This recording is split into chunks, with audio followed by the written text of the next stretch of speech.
Narito na ang mga pinakamalalaking balita sa One North Central Luzon ngayong Huwebes.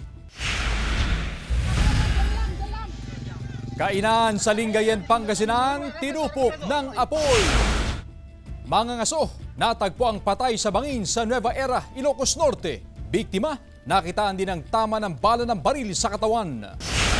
At ilang Kapuso stars at executives dumalo sa Thanksgiving party para sa 75th anniversary ng GMA Network. Ito ang GMA Regional TV 1 North Central Luzon. Magandang hapon, ako si Chris Zuniga. Mga Kapuso, tinupok ng apoy ang isang kainan sa Lingayen, Pangasinan. Nadamay rin ang katabing istruktura. Nakaalerto si CJ Torida. Sa video na ito na kuha ni Edward Laureta Kimson, makikita ang pagtupok ng apoy sa isang kainan sa Barangay Dumalandan, West Lingayen, Pangasinan. Pasado alas 12 ng tanghali noong Martes. Gawa sa light materials ang kainan kaya mabilis na tinupok ng apoy. Hindi namin makaya dahil malakas na yung apoy. Tapos wala na kaming magawa dahil lumanaki, humahangin galing sa taas, bumabagsak yung apoy. Pasado alauna ng hapon nang magdeklara ng fire out ang mga rumispondeng bumbero. Sa paunang investigasyon, may nakitang nakasaksak na fan clip sa kwarto ng mga may-ari ng kainan kung saan nagsimula ang sunog. Pero iniimbestigan pa kung ito ang sanhi ng insidente. Sa lakas ng apoy, nadamay ang katabing istruktura na yero lang ang pagitan nito sa nasunog na kainan. Tapos yung wind direction niya is papunta doon sa pastoral house. Pagdating din namin doon sa fire sensor is nasusunog na yung pastoral house. Hindi na nagpaunlak ng panayam ang pamunuan ng istrukturang nadamay sa sunog. Sa tala ng BFP Pangasinan, umabot na sa 105 na fire incident ang naitala sa lalawigan simula Enero hanggang sa kasalukuyan. Mas mababa sa 165 na insidente na naitala sa parehong panahon noong nakaraang taon. Maging alerto po tayo parate to precautionary measures, like pa-check po natin yung ating mga electrical connection sa ating mga kabayan. Iwasan din po natin ang paggamit po ng extension wires. Kasama si Jing Dakanay, CJ Torida, One North Central Luzon.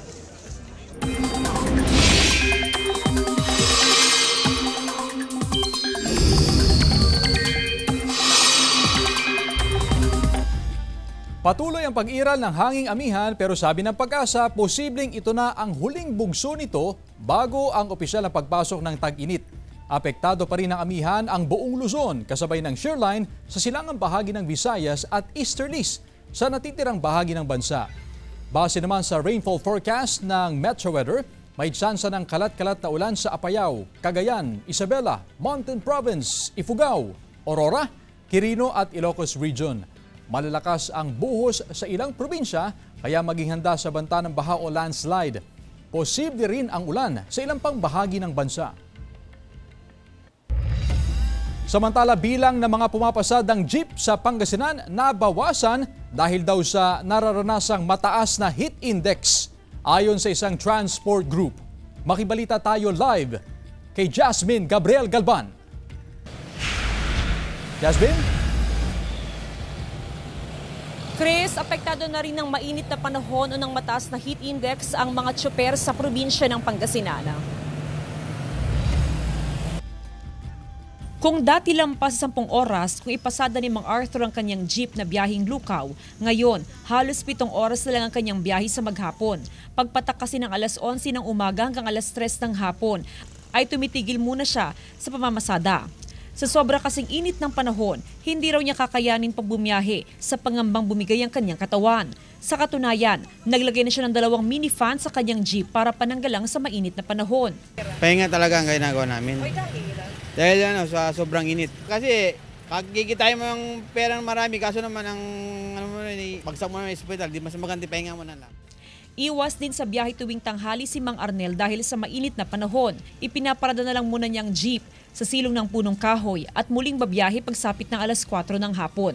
Mainit yung panahon tapos mainit yung makina pa. Kaya medyo pahinga ng konti. Sa monitoring ng One Pangasinan Transport Federation, nabawasan ang bilang ng mga bumabiyaheng jeep tuwing tanghali hanggang sa hapon.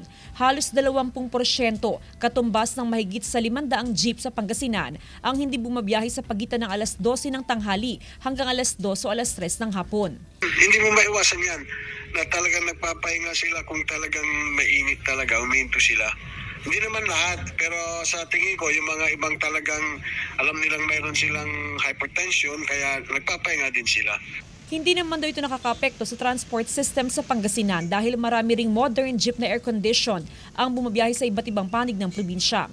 Kapansin-pansin din daw na halos wala ring masyadong pasaherong sumasakay tuwing tanghali hanggang pagsapit ng hapon. Sa datos ng Transport Group, nasa mahigit 20% ng mga tsuper sa Pangasinan ay edad 50 pataas. Kaya nakatutok din ang federasyon sa kalusugan ng mga driver sa probinsya.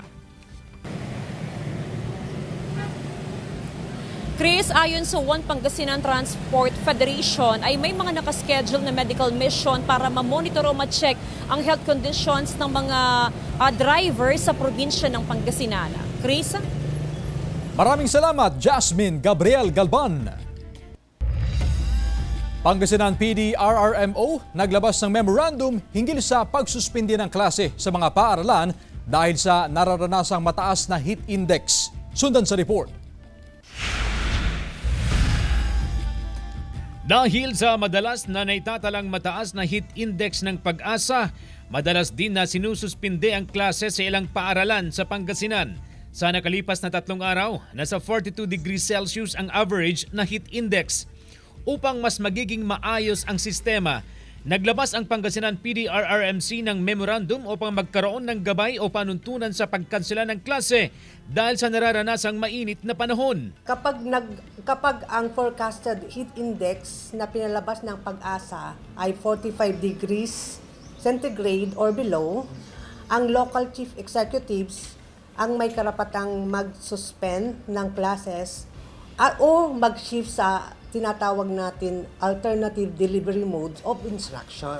Samantala, kapag ang forecasted heat index ng Pag-asa ay nasa 46 hanggang 51 degrees Celsius, ang lahat ng pampublikong paaralan ay magpapatupad agad ng ADM o Alternative Delivery Mode of Instruction. Pero kung 52 degrees Celsius o higit pa ang forecasted heat index, automatic na suspendido na ang klase.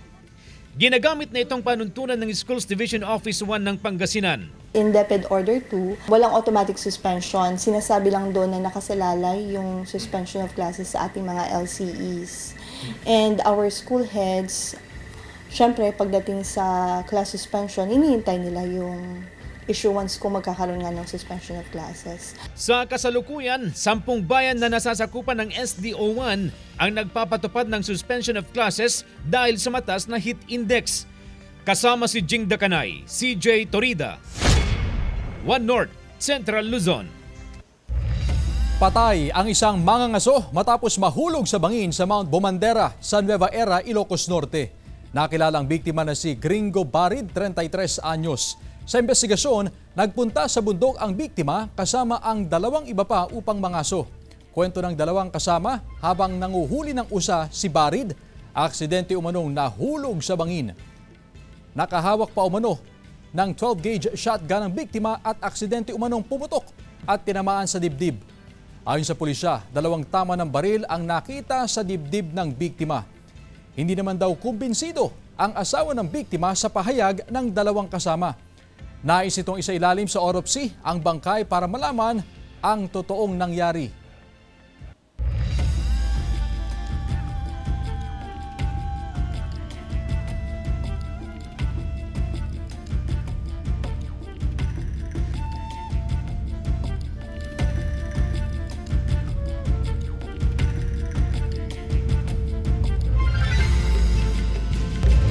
Ito ang GMA Regional TV 1 North, Central Luzon.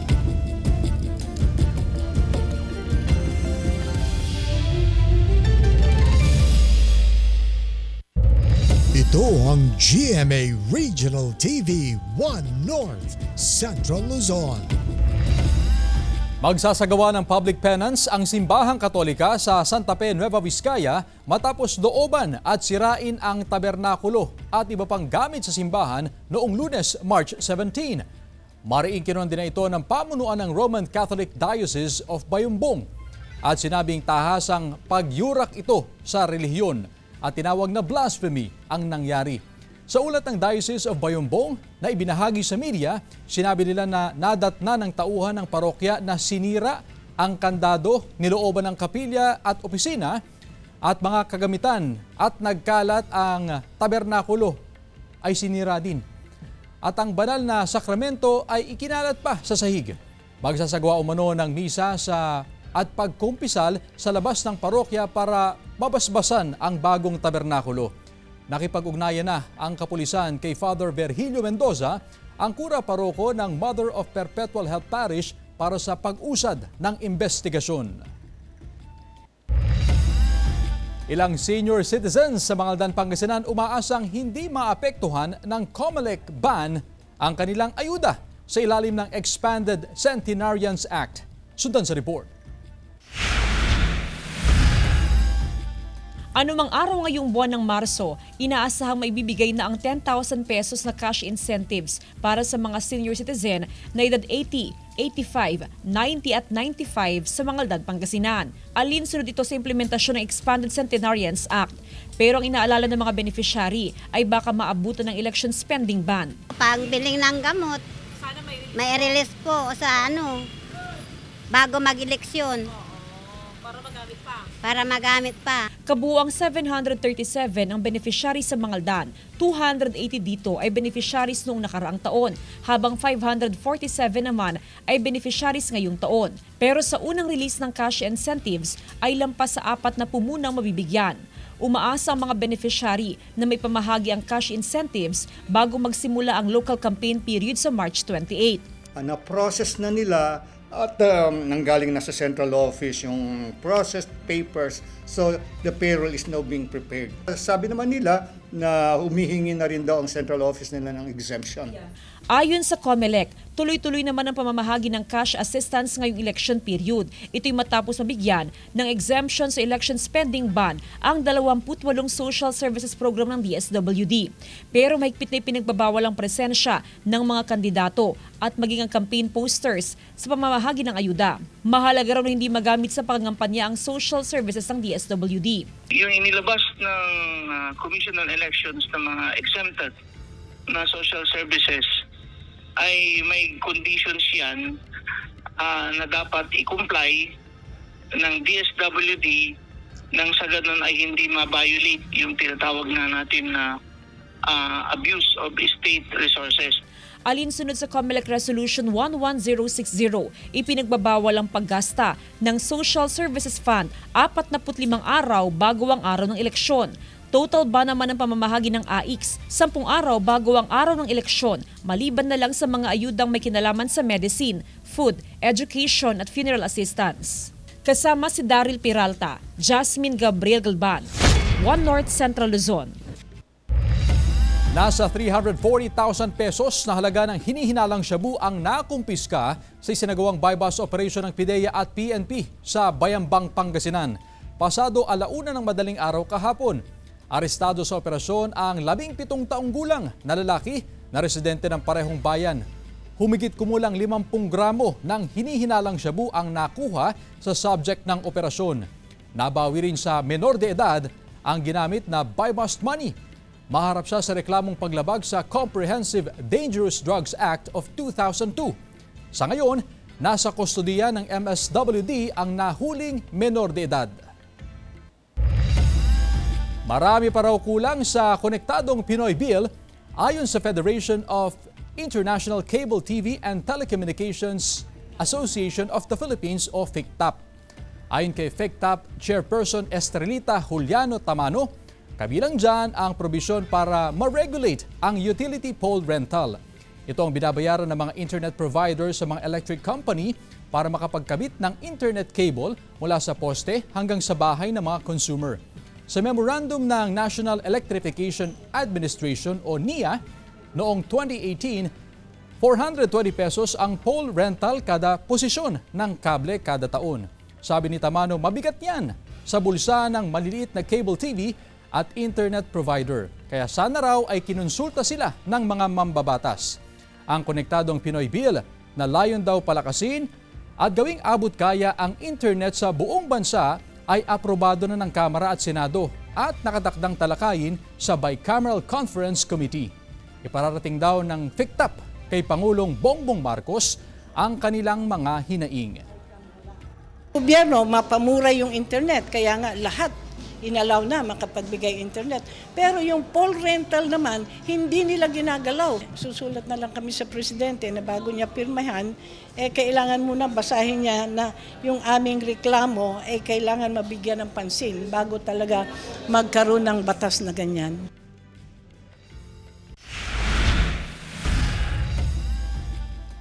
Kapuso motion ni Jillian Ward at iba pang cast ng My Ilonggo Girl dinagsa ng fans sa San Carlos City, Pangasinan. Tunghayan sa report.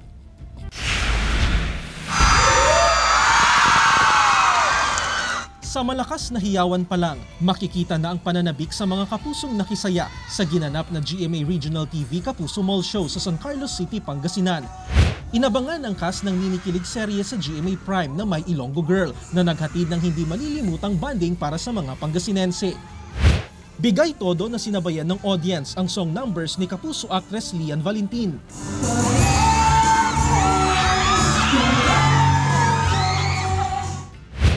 Habang hindi maitago ng ilang fans ang kilig ng awitan sila ni Kapuso actor Yasser Marta.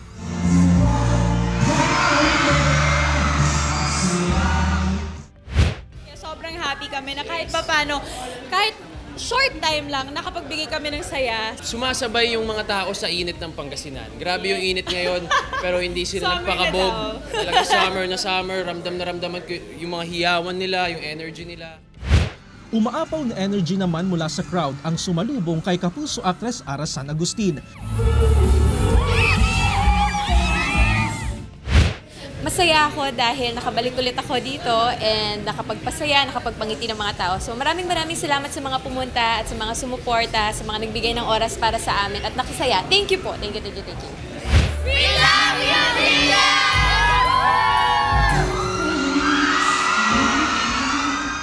Mas naging intense ang palabas nang masilayan na ng kanyang fans si Kapuso star of the new generation, Jillian Ward. Meron tinatawag na mga Jillianatics and madami sa kanila ang galing sa Pangasinan. So I'm happy to see them na talagang nag-effort din silang pumunta. Host ng palabas si Sparkle artist Brent Valdez na nakipagkulitan din sa crowd.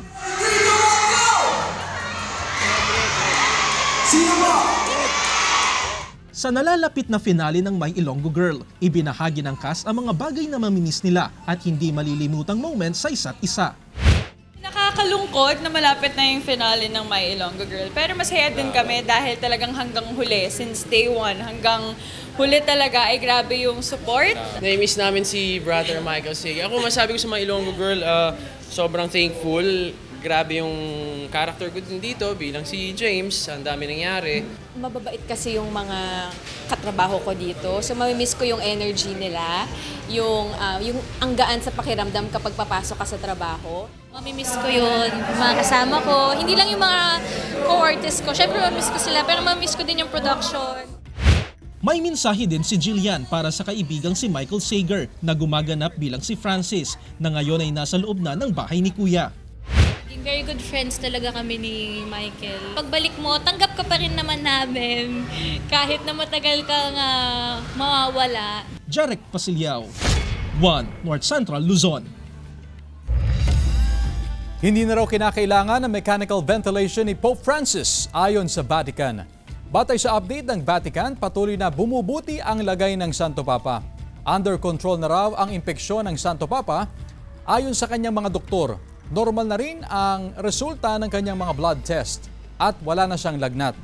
Hindi pa tukoy kung kailan makakalabas ng Gemelli Hospital si Pope Francis kung saan mahigit 1 buwan na siyang nananatili. Ito ang GMA Regional TV 1 North Central Luzon.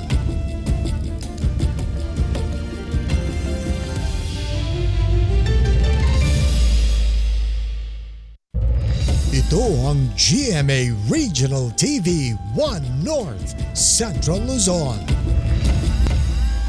Samantala, patay ang mag-asawang magkaangkas sa motorsiklo matapos makabanggaan ang isang SUV sa kahabaan ng barangay Bungkag, Dingras, Ilocos Norte, gabi noong Martes.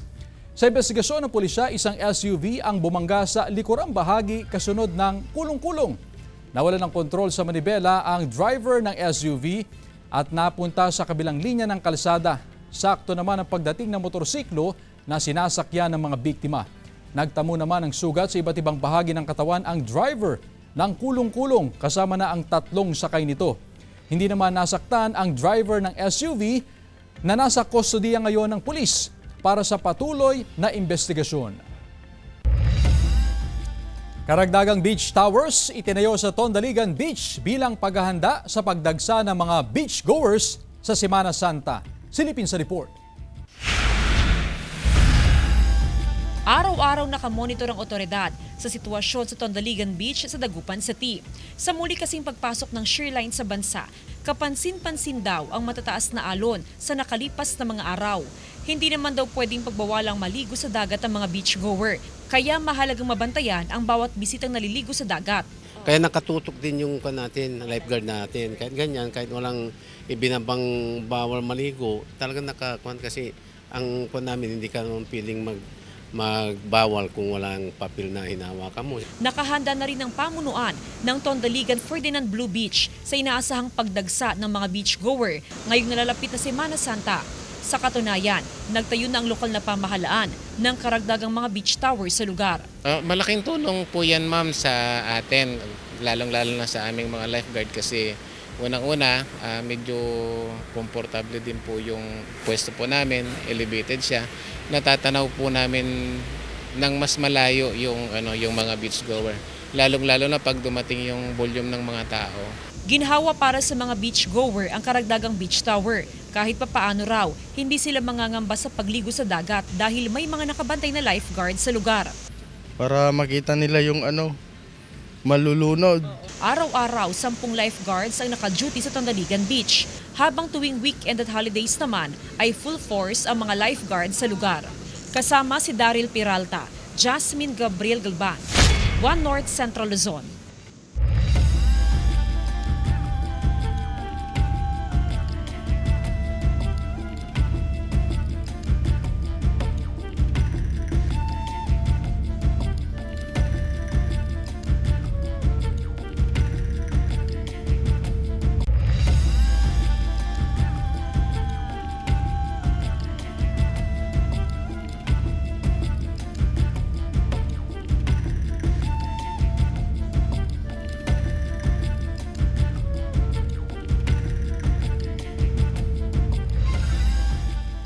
Ilang kapuso stars at executives dumalo sa Thanksgiving party para sa 75th anniversary ng GMA Network. Balitang hatid ni Jeric Pasilyao. Sa selebrasyon ngayong taon ay may temang Denim and Diamonds, simbolo ng makulay, makinang at matatag na kasaysayan at pagtutok ng network sa kalidad at kahusayan sa loob ng 75 taon. At sa kabila ng mga hamon at pagbabago, ang GMA ay patuloy na nangunguna sa pagbibigay ng serbisyong dekalidad sa bawat tahanan. Mula sa mga makabuluhang balita, pati na rin sa mga makulay na palabas at serye. Present sa selebrasyon ng GMA Executive sa pangunguna ni Chairman of the Board, Advisor, Chairman ng Programming Committee Attorney Felipe Algozon, GMA President and Chief Executive Officer Gilberto R. Duavit Jr., Executive Vice President and CFO Felipe S. Yalong, GMA Chief Marketing Officer Lizel Maralag at iba pang matataas na opisyal ng network. Sunod sa temang Denim and Diamonds, ang OOTD ng guests at attendees. Dumating in their stylish and chic denim and diamonds fit sina Dingdong Dantes, Alden Richards, Barbie Forteza, Michael V. at iba pang kapuso love teams. Hindi rin mawawala sa selebrasyon ang personalities ng GMA Integrated News, Public Affairs at DZBB. Maraming mga hinahandang magagandang mga programa and pelikula this year. Surprise na lang, I can't announce them yet, but a lot of big projects are in the works for our 75th anniversary. It's an evening to give thanks. Bihira yung ganitong opportunity to be with our fellow Kapuso artists. Sa speech ni GMA President and Chief Executive Officer Gilberto Arduavit Jr., nagpasalamat siya sa mga naging trade partners ng network. As we celebrate our diamond anniversary this year, we look back at 75 years of changes made, challenges met, and relationships and partnerships. We are profoundly grateful to have built along the way.